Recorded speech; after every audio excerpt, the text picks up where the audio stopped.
Hello সবাইকে। তো আজকে কিন্তু আমি কোনো মেকআপ বা হেয়ার স্মুথনিংয়ের ভিডিও নিয়ে আসিনি। এর আগের দিন কিন্তু আমি এই এক্সটেনশনটার ফটো পোস্ট করে বলেছিলাম যে এটার ফুল টিউটোরিয়ালটা তোমাদের সাথে আমি শেয়ার করব। তো তোমরা কিন্তু পুরো ভিডিওটা দেখবে। তো দেখলেই সবার ফার্স্টে কিন্তু আমি ওর নেলসের যে নেল পলিশগুলো সেগুলো কিন্তু আমি রিমুভ করে নিলাম। এরপরে আমি ড্রিল মেশিন দিয়ে সবকটা নেলস রাফ করে নিলাম। তারপরে দেখো এই যে কিউটিক্যাল পুশার দিয়ে আমি নেলগুলোকে কিন্তু পুশ করে নিচ্ছি, মানে কিউটিক্যাল এরিয়াগুলোকে আমি পুশ করে নিচ্ছি। এরপরে কিন্তু আমি নেল টিপসগুলোকে দেখো সিলেক্ট করে নিচ্ছি। তারপরে কিন্তু গ্লুয়ের সাহায্যে একে একে সব নেলসগুলো কিন্তু আমি লাগিয়ে দেবো।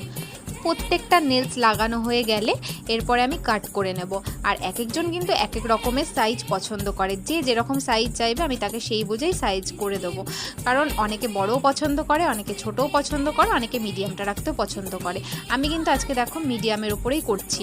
আর আমি মনে করি মিডিয়ামটা রাখাই ভালো, কারণ বাড়িতে অনেকের অনেক রকমের কাজ থাকে, তো কাজ করতেও সুবিধা হয় আর অনেক দিন কিন্তু নেলসটাও স্টে করে যায়।